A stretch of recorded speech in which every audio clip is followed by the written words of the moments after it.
We welcome Dr. Michael Seitz back to the show. It is my pleasure, our pleasure, to have you again here, my friend. How are you doing? It's wonderful to be here. I'm doing well, thank you. You have a lot going on right now. A lot going on. Too much going on. It's a good thing. Yes. There is a lot happening out in the world. Let's touch on, so as before, let's start with our kitchenette conversation. Mm-hmm. We were talking a little bit about anxiety and decompression, and you were sharing some of your thoughts on the idea of preparing to decompress and the idea that I don't know. Let's free associate for a minute. Yes, it's something I personally struggled with. Yeah. In the beginning, I thought it had something to do with not being in the moment, always thinking about the future, always analyzing the past, blah, blah, blah. Right. But I've since then come to the conclusion that what happens is when we sometimes get anxiety or anxious, it's because we're formulating. We're thinking about the past, what we've learned. Yeah. And it's all happening, I think, kind of spontaneously. If we're set up to think that way, then this whole analysis begins and options start coming out, and then your imagination kicks in to give you some options. You start drawing pictures, or, oh my goodness, I wonder what people thought, or what I thought, or what I should have done. And you go down that crazy road sometimes. Yes. It happens to, I think it happens to all of us to some degree, or at least all of us are kind of type A personalities. It's also part of consequential thinking. Yes. I think. Yes. Because we have choices. I had an experience that I shared with you on Saturday where I can't think of it as meditation, as I mentioned to you earlier, because it starts to feel like a task. If I call it meditation, then I think to myself, I need to meditate today.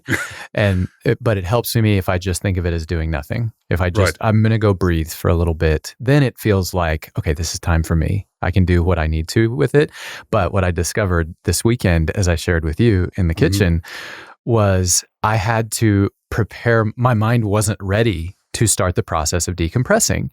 And I had to go and start and sort of check off all of these little boxes for things that I had not thought about yet that I needed to think about. And only when I had cleared my mind of all of that was I able to start the process of slowing down. And my mind is imperfect in that way. It's one of my shortcomings. And I think that the modern world and all the inputs we get just really give us so little time to be bored. Mm-hmm. Heck, when we're bored, I'm bored. This can't be right. Yeah. Really? Yeah. I don't. Boredom is a very rare commodity these days. That is true. When was the last time you were bored? Do you remember? I don't really. Probably when I was a kid. Yeah. And modern children don't have any time for being bored, discovering, things that they self-discover because everything's packed so tightly. Yes. Everything has got a schedule, or there's electronics pouring in. There's just no boredom. That is true. It used to be the expression, the devil finds, work for idle hands. We need some idle hands occasionally just so that you can give your brain some time to think about stuff. Imagination probably flourishes in boredom. That's why sometimes we do bad stuff when we're bored. Oh, that's true. Idle hands, like you said. You and I have had several conversations over the last several days, and one of the phrases that has continued to show up is the phrase form and function. Can you talk a little bit more about what that phrase means to you?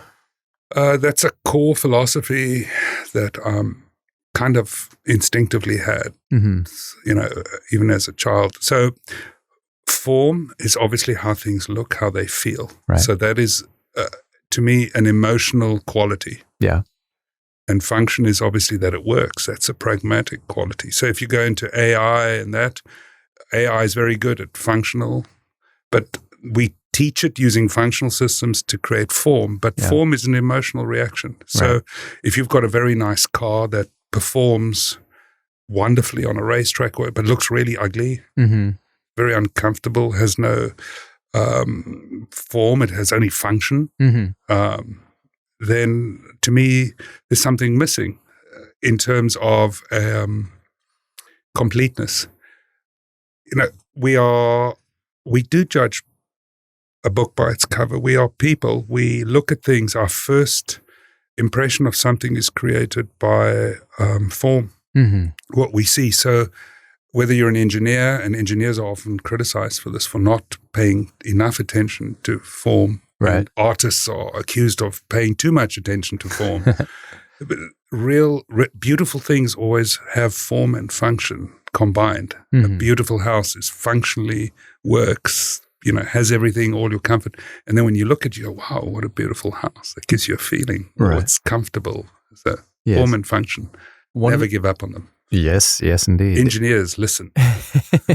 One of the things that you talked about was the idea of dressing at work, which we'll come back to, but the way that people dress when they travel. That was something we talked about several days ago. Can you share some of your insights on that? That's just something I've noticed. It's more of late, is that how we respect others and ourselves, it's often reflected, again, in how we dress. If you arrive at the airport in your swimming trunks and a pair of flip-flops, that's fine for you. That's your comfort. It's not a bad thing. You're dressed. But it's showing a little bit of disrespect for just how you present yourself in public. I think just generally we sometimes go over a different edge. We can overdo it. So no tuxedos, thank you. But still, appropriate dress. When we go to church, we just dress differently than if you go to, hang out in a bar with your buddies. And sometimes we get that confused. And I think the whole paradigm of showing respect to others is where we should start. What is an appropriate dress?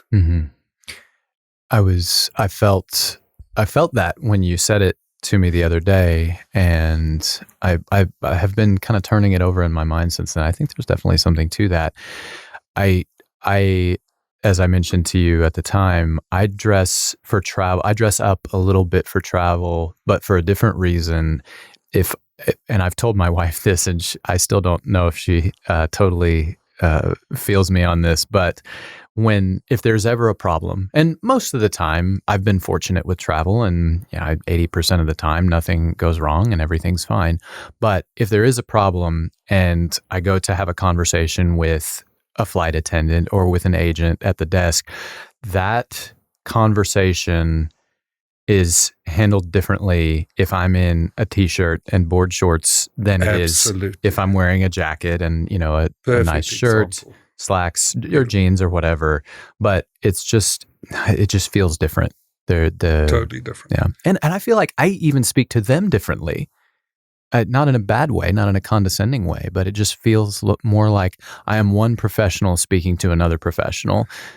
Exactly. If you want somebody to take you serious in that, dressing the part, again, there's this whole superficial, but it's not superficial. We do, if you take the trouble to dress decently, somebody's going to take the trouble to, address you in an appropriate way. If you look sloppy, you'll get a sloppy response. Right.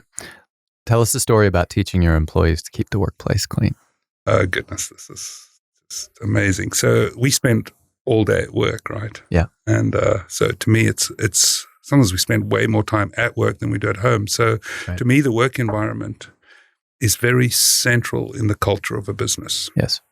And I think the modern Googles and that have really shown that the work environment is important. Yep. But generally how you come to work, even how you dress, is important. Polish your shoes. That's the military. The military are really big on this. Yeah. Again, it's not because of conformity. It's just simply that showing respect for yourself and for your workplace and your colleagues, your friends. So we started the Amstar back in 2001, and one of the rules I had at the factory, because we had really hardworking guys, but it was sandblasting with stuff like that, and they chewed a lot of tobacco and they'd spit around the place, and I got everybody together and said, "Look, guys, you don't spit at home, or maybe you do, but you're certainly not spitting at our home here. We're here. It's going to be zero tolerance to spitting." And one of the guys, actually big guy, just spat out in front of me. And I sent them all home on the spot. And they were like, "Wow, you can't do that. It's against the law." Against the law, really? Anyway, so they all went home. I sent a message there, and the culture very quickly changed. I insisted on they polish their boots when they come to work, and there was a sense of pride of their workplace. And so they just felt that what they were doing contributed to the overall feeling of the work environment. Clean. They'd never really had this before, this kind of attention to detail on such a simple, almost silly level, I guess. To some working guys, it's really stupid, but it really isn't. Anyway, a little time later, we had somebody coming in to visit us. Yeah. And the guy, a high-level guy, but he was chewing tobacco and he spat in the parking lot. And I looked around, and there were a whole lot of the guys in the factory, and they were all looking at me with these big eyes, seeing what I'd do. Of course, it was a guest. It didn't work for me. So we went in, and I saw through the glass door 2 guys coming out, cleaning up the parking lot. So the whole culture, the pride was there. And I think that culture basically then goes through to the job you're actually doing and your interaction with clients. When we were on site, we looked different from everybody else. And we got commentary from upper management say, you guys really look different, and it's kind of catching. It makes other people reflect more on their own work quality. I love that. Kyle and I went down to Tomball Memorial High School to visit with some previous guests, including Mike Metz, the principal of the high school, who was on our show for a Beyond Maze episode previously. And we were walking through the hallways, and Dr. Metz, who's the principal of the school, at one point, we're walking in this hallway, and I noticed there's a candy wrapper on the floor. And Dr. Metz, who's walking in front of us, kind of scoots to the side and scoops up the candy wrapper as we're walking through the hallway and drops it in a trash bin. Beautiful. And I remember thinking, there's something important just happened. Absolutely. That's the attention to detail, the awareness, and the care. And people will watch that. And it'll be meaningful, as it was to you. Yes. That's really important. Yeah.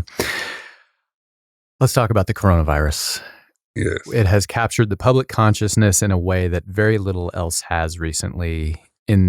So you have a value add to propose for the public later in the show, in the interest of full disclosure, but we'll get to that. Let's talk about the virus and the public health implications, and specifically why you feel it has affected public consciousness and even American markets in such a striking way. What are your thoughts on the general situation?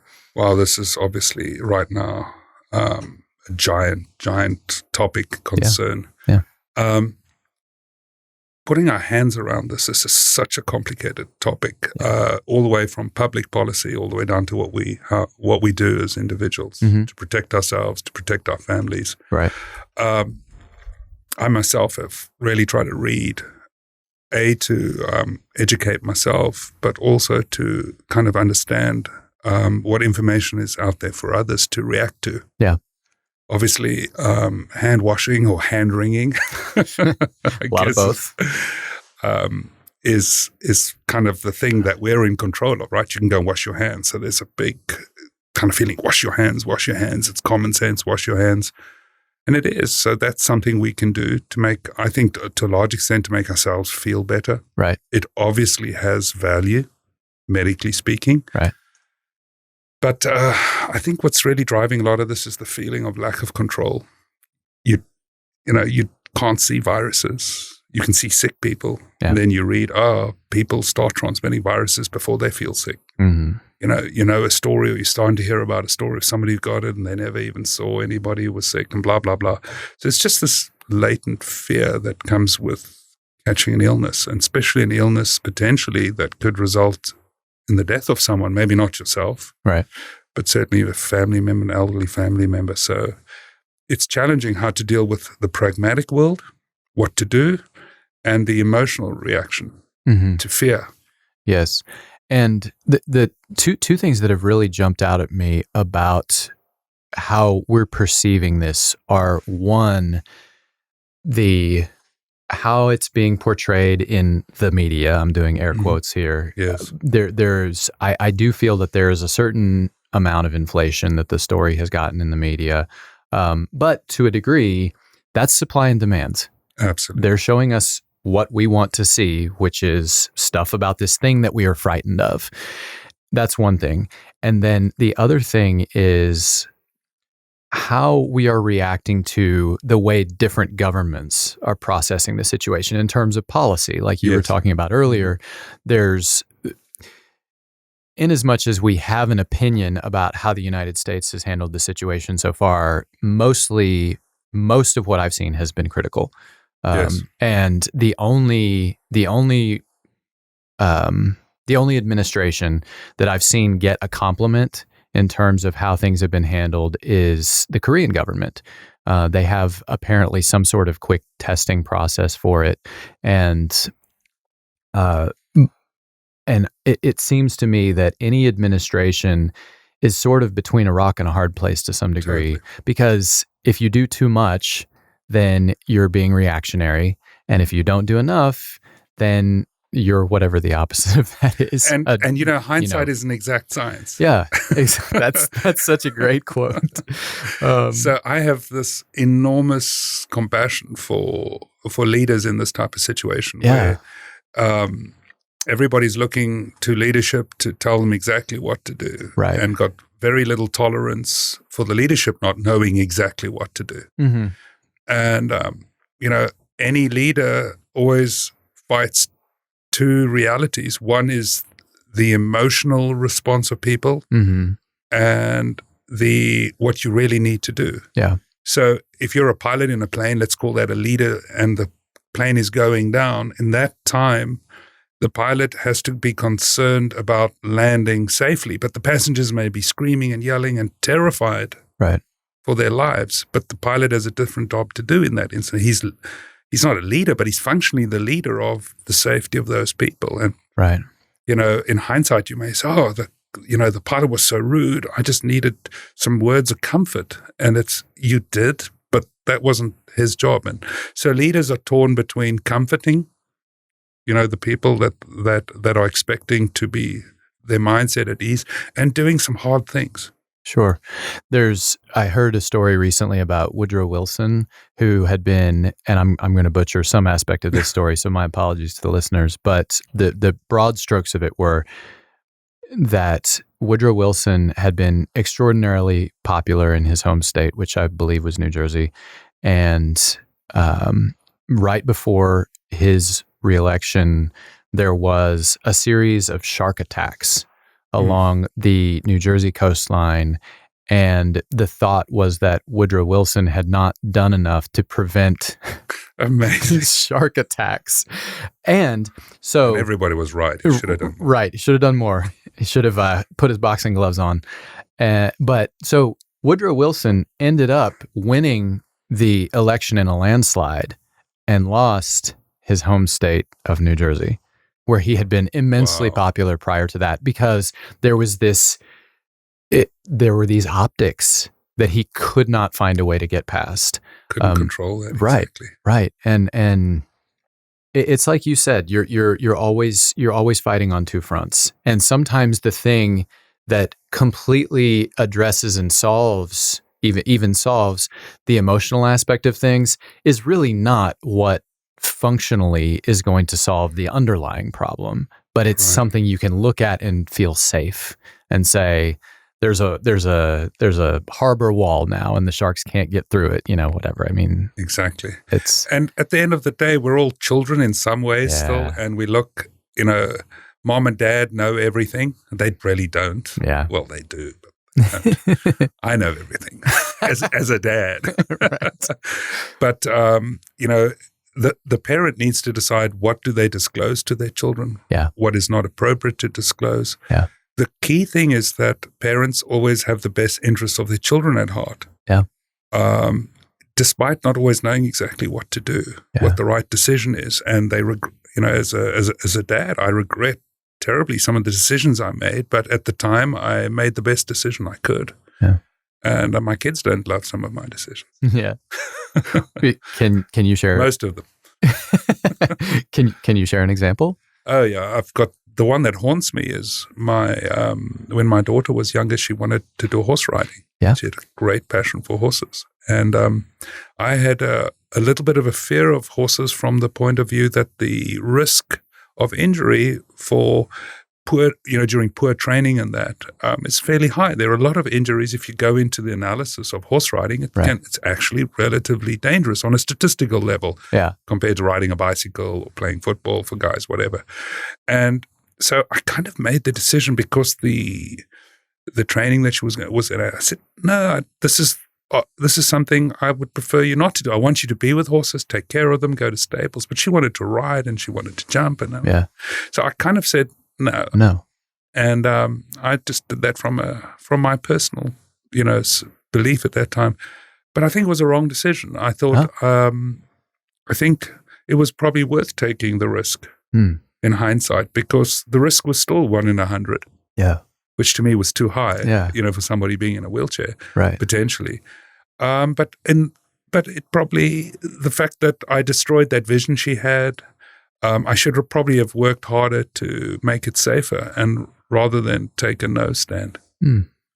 But as a parent, I was, safety came first. My concept of safety at that period, the paradigm that I had. But looking back now, I think it was probably wrong. I think I should have managed it differently. Interesting. Thanks for sharing that. Still traumatizes me. Let's move back to the zeitgeist around the virus. People are talking about transmission and what are the things that we can control. And you mentioned washing our hands earlier. What do you think are some common misperceptions that we may be experiencing right now? I think there are a lot. One of the saddest ones, I guess, is we have less control than we think we do. And I don't want to call it that it's inevitable, because nothing's inevitable, so it's nonsense. But sometimes we have to accept that we're not going to be able to control everything, and there are risks involved. We know this. Right. When we drive a car, we try and ride the right speed, we follow the rules, so you can still have an accident. So that's just life. I think where I'm a little stressed right now is I think there are certain steps we could be taking that are not being taken. Primarily, I think it's ignorance. There's a little bit of deer in the headlights in some of these aspects. They're harder to implement. And I'm a little biased here because one of those areas is one that I particularly believe in. Yeah. So obviously as a believer in that, I'm going to push it harder. Right. But I do believe that there's been overemphasis in certain areas and not enough attention paid in other areas. Okay. But again, it's perspective. It's everybody's, a politician needs to bring calmness and action to the thing. And politicians are leading, and the media follows the politicians. And the media is a leader in this too, a big leader. But as you correctly said, they are driven by demand. So they're going to follow a different master. They are not there to make people feel okay. Right. They're there to get ratings, and if people don't feel okay doing that, so be it. Yeah, and we watch what makes us, it seems like the two big things are we watch what makes us angry and we watch what frightens us. Right. That's been what I've seen lately. And it's true on social as well. If you look at the discussion around Facebook, the things that everyone is talking about are coronavirus, Trump. And usually with respect to Trump, it's either I dislike Trump or I dislike the people who dislike Trump. And they're not talking about being a fan of what Trump is doing necessarily, but they're talking about who they are against. We talk about our enemies. Right.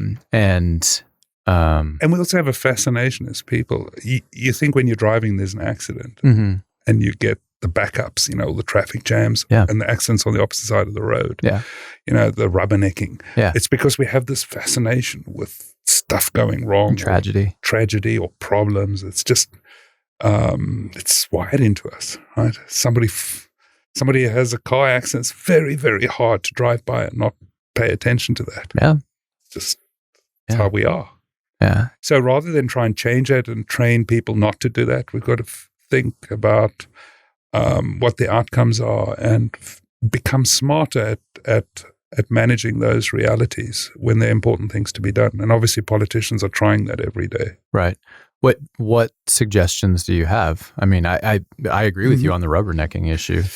So there's there's a new problem that I actually don't know how to address, but can identify, and that is that with modern social media, with modern messaging, getting a new message out there is actually becoming almost impossible. There's oversaturation of ideas. Yeah. There are too many people trying to reach too many people. Mm-hmm. So, right, we've gone historically from 100 years ago where there was not enough information Mm-hmm. to the opposite problem now, I believe, too much information. Yeah. And so the firewalls, the filtering systems, they just block. It's like spam mail, but it's blocking all the mail now. Right. You get like 3 emails and 10 of them were important, but there were still 2,000 that were just noise. Right. So how to manage that is the challenge of making relevant information surface.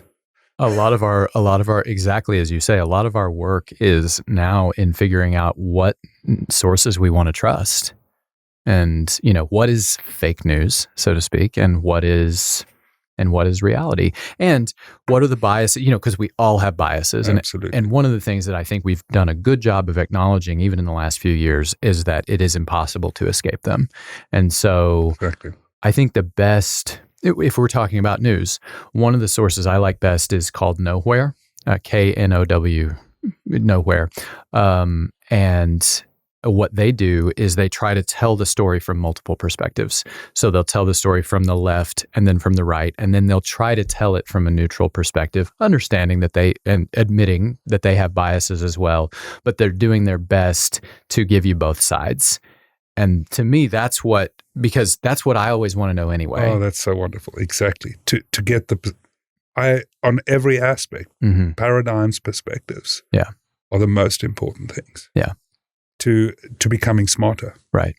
And if you know, like, the truth is almost always somewhere in between. If you know kind of how two parties opposing each other approached a story, if you get both sides of that, then somewhere in between, maybe not 50-50, but somewhere in between the two is the reality.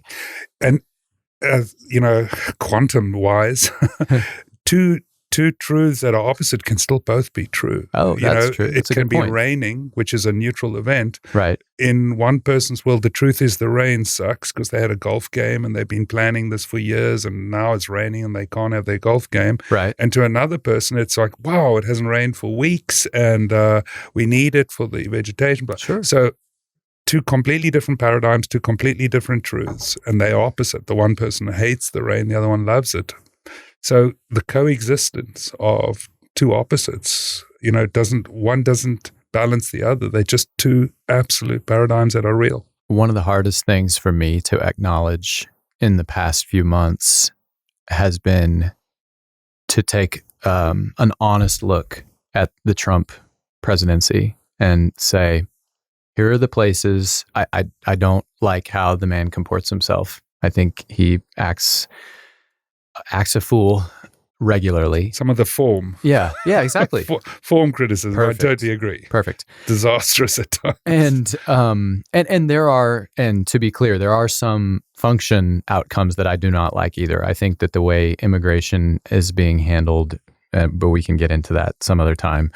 But there have been some successes as well. And I have to acknowledge that this person whose comportment I do not like, and who I think in many ways makes a mockery of his office, has nevertheless accomplished some necessary things.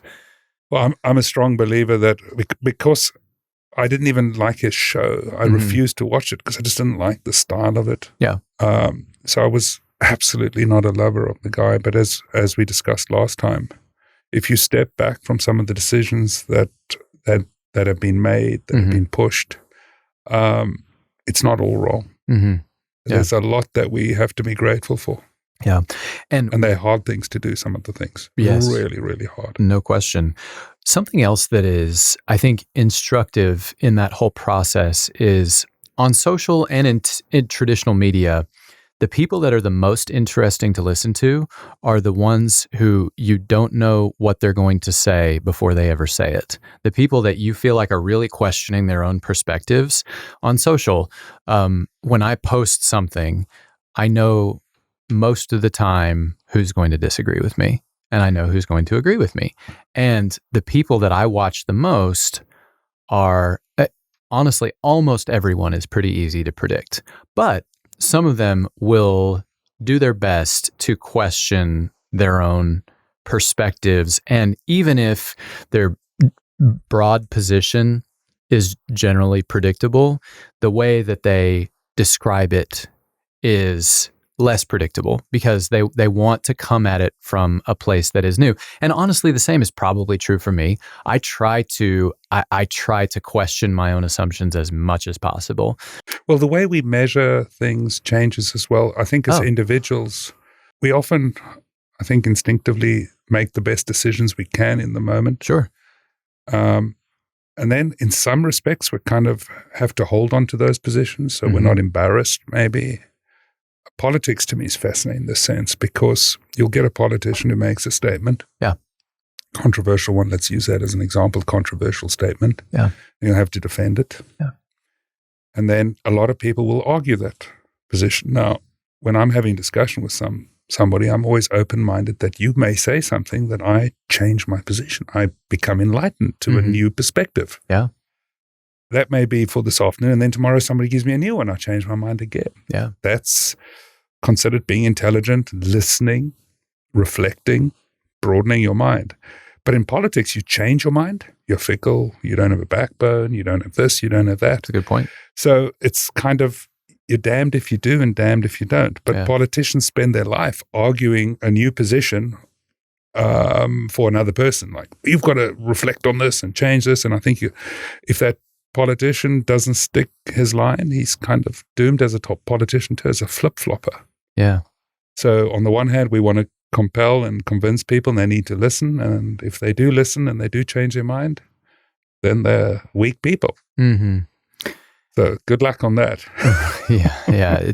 Well, and it becomes the tension between doing the job well and doing campaigning well, because to be a good politician, to be a good enactor of policy, it seems like you would want to do exactly what you're saying.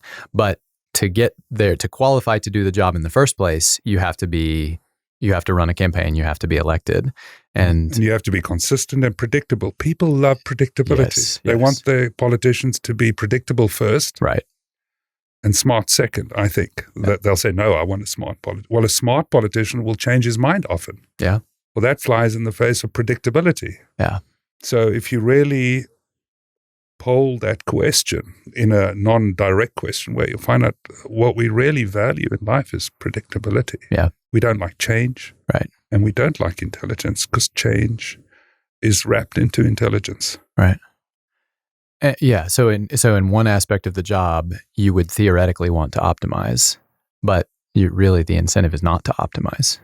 Exactly. Just be the same. Be steady. People love the same. Yeah. Yeah. Be right and be the same. Yes. Yeah. Adaptation is not adaptive. Not at all. And people will remind you if you change your mind on something. Oh, well, last week you said this, and how you changing your mind, really? So as powerful as changing your mind is, it means you've reflected, new information has come. As important as that is, and what we actually stress to everybody is listen, learn. Mm-hmm. It doesn't make sense because, on the other hand, they don't want you to change. Tell me what you think of this. It seems like the ideal way to carry out what you're talking about, where you are able to learn, but in order to avoid just sort of getting carried away whichever way the wind's blowing, you have to have some sort of ideological bedrock that you're not going to move off of. Agreed. But then the idea is, it seems optimal to keep that set of principles very small and very tight. To focus on something like, I want to be around people who will be honest, who will say what they truly mean and do what they say, and people who want the best for others. But what if you were to talk about your core, your ideological core? How would you sum it up? What are the things that are important to you? So, first of all, value system. If you have certain values, those are kind of wired into you. Discover what your values are and be loyal to those. Right. How you ultimately realize your values, be open that they could actually manifest in strange ways. You could care for somebody, or let's say, for instance, you're an empath, or you feel deeply about poor people and helping them. Mm-hmm. So the gut reaction is, what? Let's give poor people a lot of stuff. Mm. Okay. And then you kind of reflect and you go, no. If I give a man a fish, I feed him for a day. I heard that. I'm going to teach people how to fish. I'm not going to give them anything.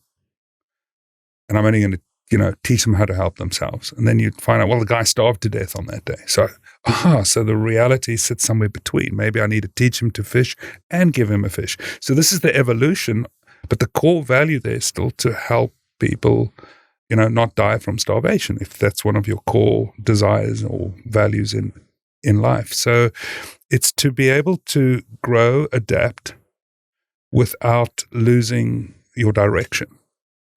And the second part, which is probably even harder, is to know when it is time to change direction or stick the course that you're on. Because as individuals, we're also driven by local immediate conditions. So let's say, for instance, you have philosophically decided you're going to give people a fish and you're going to teach them to fish. Mm-hmm. But you wake up in the morning, you're really tired, and you go, today I'm just going to give them a fish. This whole teaching nonsense, I don't have time for it. That's when the challenge is in for you personally to stay on the course. Uh-huh. Trust what you thought yesterday. So knowing when to bend and not to bend is just as tricky as not losing your way. Mm-hmm. So not losing your way is about staying focused on your core values, on what you set out to be, to bring, to the day, to the week, to the year, to your life. And then also the daily decisions, which are driven emotionally and with, the overflow of information we get. Yes. Good luck being a person. Right. What do you think we should be doing differently? I don't think we should be doing anything differently. We should just be doing more of certain things. Okay. So one of the areas I want to highlight is the air we breathe. This to me is the side of everything we do that's been totally underestimated. We clean the water, we clean the soil, so aware of it. And when the whole CO2 and global warming really became topical and people became aware of the environment, the focus did become more about what about the air we breathe. Right. We're very tolerant as people of poor quality air. We can, smoke for years and there's no consequences, or be in a dusty environment. So we kind of blew it off. But if you think about it, the soil, how is the soil, if you drip something on the bit of oil on the soil, how's that really impacting daily life? Truthfully, it isn't. But we've got this feeling that's dirty. But for some reason, the air has never quite got that intense attention of, gosh, we breathe every second of the day. We're breathing in and out, and we're really not paying that much attention to the quality of the air that we're breathing. Do you think that's tied back to the optics thing we discussed earlier? Like it's the harbor wall, like it's not a thing you can see, so it's not real in some way? Yes and no. Of course, we can't really see all the viruses, and we can't really see, bad quality air, but we feel it. But it's such it's a drip effect. Yeah, so okay. Air quality is not something where you feel immediate pain. Right. We have this incredible tolerance to bad conditions. Traffic, noise pollution is another example. Yeah. You get used to the traffic outside your window after a while. And then when you go out into nature and it's so quiet, you go, wow, what an amazing feeling. It's all quiet and my ears are ringing, and it's such a strange sensation. Yeah. But people live in the city, get used to the noise. Yeah. So to me, air quality is a little bit like noise pollution. Okay. Noise won't kill you, but it does take away from your quality of life stuff that we then no longer appreciate. Right. And so to me, cleaning the air, and especially around the virus times now in crowded areas, I think it's getting way too little attention. Instinctively, people are wearing masks because they realize that what we're breathing out and what we could be breathing in could be hazardous. It could promote more than hands, even washing hands. Right. So the instinct is there, but what to do? Nobody's deer in the headlights. Oh, I don't know. Right. And the masks clearly are not as productive as some other potential solutions. What do you think would work? So what I'm trying to spread the message on is when we get into an aeroplane, we're conscious of the air we breathe. A lot of people in a closed space. Yeah. And aircraft manufacturer Southwest sent me an email this morning saying, all aircraft cabins have HEPA filtration, so blah, blah, blah. I think an aircraft cabin is one of the safer places you can be because the air is very high quality in there. Yeah. You may be in close proximity, but when you're standing in the line to check in or to pay for your groceries, or you're sitting in a waiting room, or you're in church, or you're attending a lecture, that's a confined space too, and there isn't HEPA filtration there. So it's more dangerous, I think, checking in than actually sitting in the plane. I know it sounds crazy, but we are surrounded by people who could be sick and breathing viruses in and out. It's just a normal part of being alive is that you're breathing. And the stuff that's floating around the air is getting no attention at all. It could be as simple as in the winter, we close the windows. We want to keep warm. We don't want the heat to escape. We don't want the cold air to come in. So we shut up and we get sick. That may be just coincidence that the viruses really thrive under winter conditions. Right. But part of that equation is also we tend to lock ourselves up and concentrations rise and we have, more opportunity to increase the risk because viruses, they have a tough time surviving outside the body.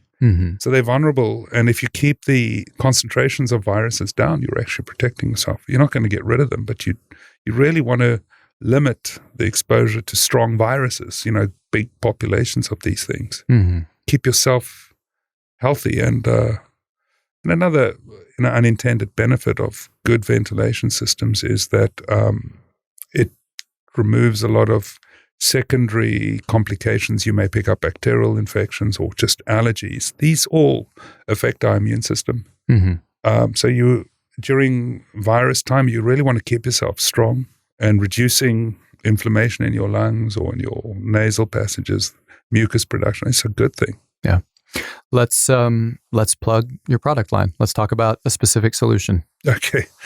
So my invention is BlueSky. It's a machine that essentially draws big quantities of air in, so it's for larger spaces. You wouldn't use one in a room like this. The idea is that in the bigger areas where people gather is where the highest risk is, and BlueSky is a machine. It's a box that you can bring in. Yeah. It sucks the air in, HEPA filters, and puts it out back into that same environment. So it comes in with stuff and goes out without anything in it, HEPA filtration. And I want to come back to actually why HEPA filtration works, and some guys don't think it does. But the main idea is that you're able to implement it relatively quickly. Quick is 2 or 3 months. Still, the machines don't sit around on shelves. They're not supermarket shopping. Right. So planning has to take place now to implement it. So we keep the general spaces around us more in the condition that you'd expect in a hospital.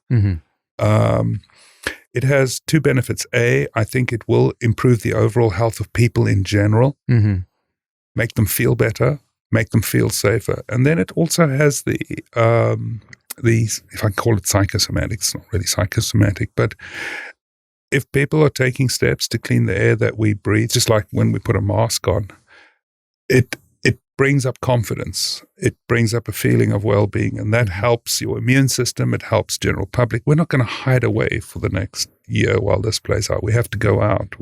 We have to go and visit, friends, family, and we have to go shopping. Yeah. And I think that more attention has to be paid by bringing a machine like BlueSky into an environment to clean the air. And then the big deal about BlueSky, which really sets it apart, is so you have a machine that captures all the stuff. viruses, bacteria, pollen, mold, blah blah blah. It's all on these filters. So now you've got these filters laden with all the bad stuff. And now you got to get a service technician to go and haul them out. They pull them out of the machine and they try and bag them, and you wear the mask. So the idea with BlueSky is that I invented this thing called a smart box. So the filters are actually inside a box, like an inkjet cartridge. And so you take the whole box out and you put a new box in, and then that box is taken away. So the filters are never exposed. The technician never exposes the environment or himself to them.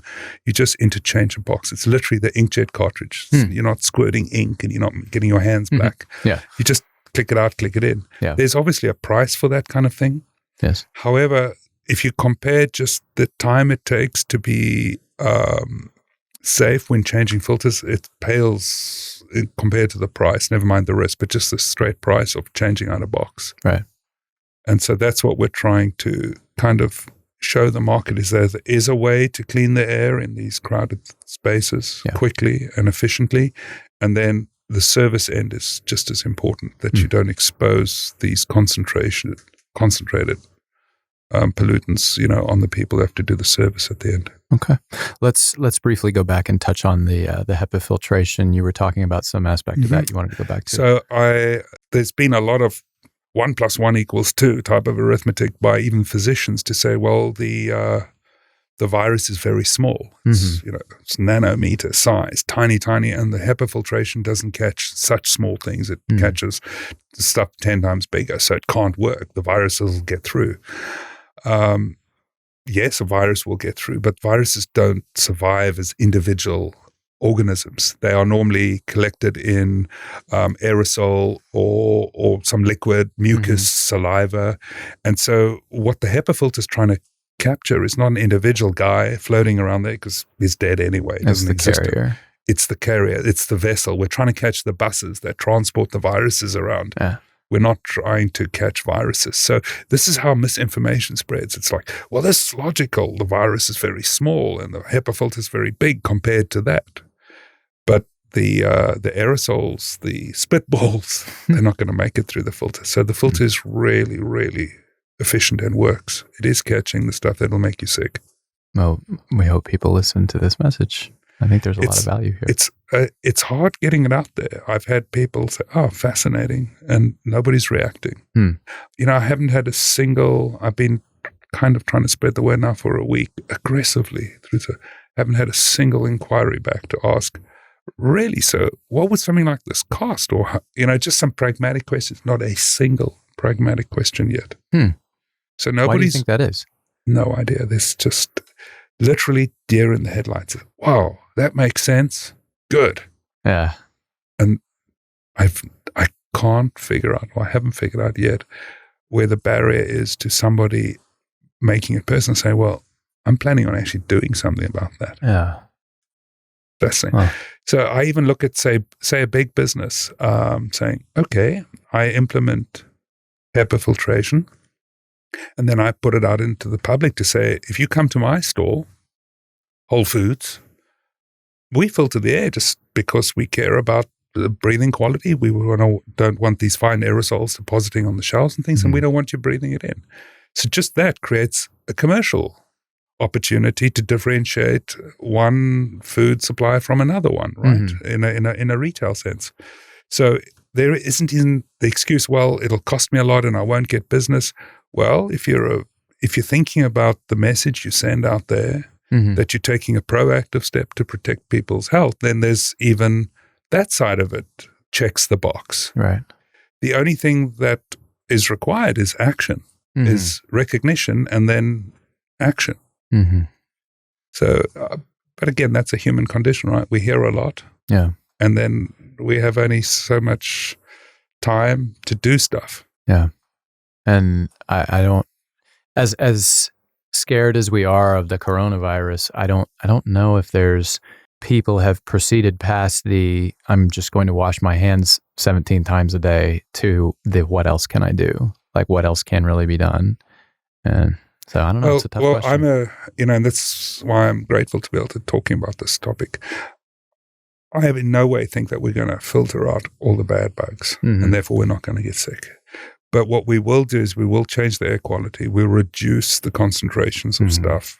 We will improve lung health. Yeah. And so just generally being in better health, not having allergic reactions, not having the risk of secondary bacterial infections, just reducing the load on our bodies.